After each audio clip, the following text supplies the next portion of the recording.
नमस्कार मित्रांनो, मी आहे श्रीधर आणि जीके जोके या यूट्यूब चॅनलवर तुम्हा सर्वांचं स्वागत करत आहे. मित्रांनो, मागच्या व्हिडिओमध्ये आपण पाहिलं होतं की लाडक्या भावासाठी एक महत्त्वाची बातमी आली होती. ती म्हणजेच की शासनाने 5 महिने हे प्रशिक्षणाचे नोकरीचे जे वाढून दिले होते त्याचाच एक नवीन GR आज आलेला आहे. तो GR आपण पाहणार आहोत. त्याविषयीचीच माहिती आजच्या व्हिडिओमध्ये पाहणार आहोत. मित्रांनो, व्हिडिओ चालू करण्यापूर्वी जर तुम्ही आमच्या चॅनलवर नवीन असाल तर कृपया चॅनलला नक्की सबस्क्राईब करा. बेल आयकॉनला प्रेस करायचं विसरू नका मित्रांनो. तर मित्रांनो, तुम्ही GR समोर पाहू शकता की मुख्यमंत्री युवा कार्य प्रशिक्षण योजनेअंतर्गत प्रशिक्षण कालावधी 11 महिने करणे व इतर अनुषंगिक सूचना देण्याबाबतचा हा नवीन GR आलेला आहे. मागचा एक GR होता ते 4 ते 5 पानाचा होता मित्रांनो, परंतु हा एकच पानाचा GR आलेला आहे. ज्यामध्ये शासन पूरकपत्र दिलेलं आहे की मुख्यमंत्री युवा कार्य प्रशिक्षण योजनेअंतर्गत प्रशिक्षण कालावधी 11 महिने करण्याबाबतचा हा GR आहे व इतर अनुषंगिक सूचना देण्याबाबत संदर्भाधीन दिनांक 10/3/2025 शासन निर्णय निर्गमित करण्यात आला आहे. सदर शासन निर्णयातील परिच्छेद क्रमांक 1 नंतर पुढील उपपरिच्छेद समाविष्ट करण्यात येत आहेत. त्यामध्ये नंबर 1 मित्रांनो, सदर प्रशिक्षण कालावधीमध्ये यापुढे वाढ करण्यात येणार नाही.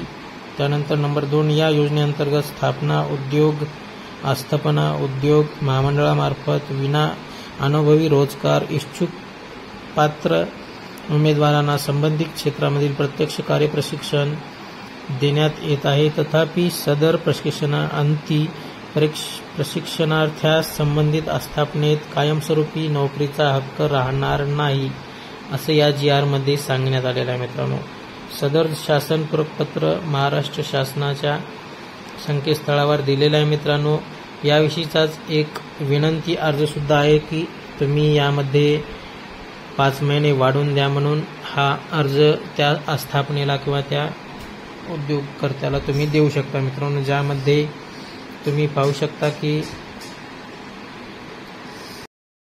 यामध्ये हा अर्जाचा नमुना दिलेला तुम्ही पाहू शकता. मित्रांनो, यामध्ये सर्व स्पष्ट दिलेलं आहे की 5 महिने प्रशिक्षण कालावधी वाढण्याबाबतचा हा अर्ज आहे. ज्यामध्ये तुम्हाला आस्थापनेचं नाव लिहायचं आहे, त्यानंतर आस्थापनेचा पत्ता आणि ज्या कंपनीत तुम्ही काम करतात त्या कंपनीचं नाव, त्यानंतर अर्जदाराचे नाव लिहायचे आहे, नोंदणी क्रमांक तुमचा जो आहे तो लिहायचा आहे. त्यामध्ये विषयमध्ये CMKYP योजनेअंतर्गत 5 महिने प्रशिक्षण कालावधी वाढवण्याबाबत हा अर्ज आहे. मित्रांनो, संदर्भ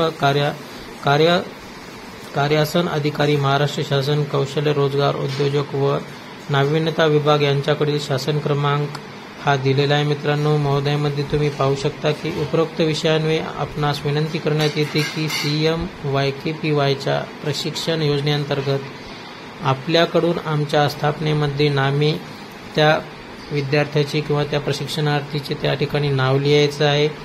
प्रशिक्षणार्थी म्हणून 6 महिन्याकरिता नियुक्ती देण्यात आली होती, परंतु त्या प्रशिक्षणाचा कार्यकाळ संपुष्टात आल्यानंतर कार्यमुक्त करण्यात आले होते. परंतु वरील संदर्भानुसार सदर आस्थापनेत पुन्हा 5 महिने मुदतवाढ देण्यात आली आहे. तरी या शासन निर्णयानुसार आपण पुनश्च नियुक्ती देण्यात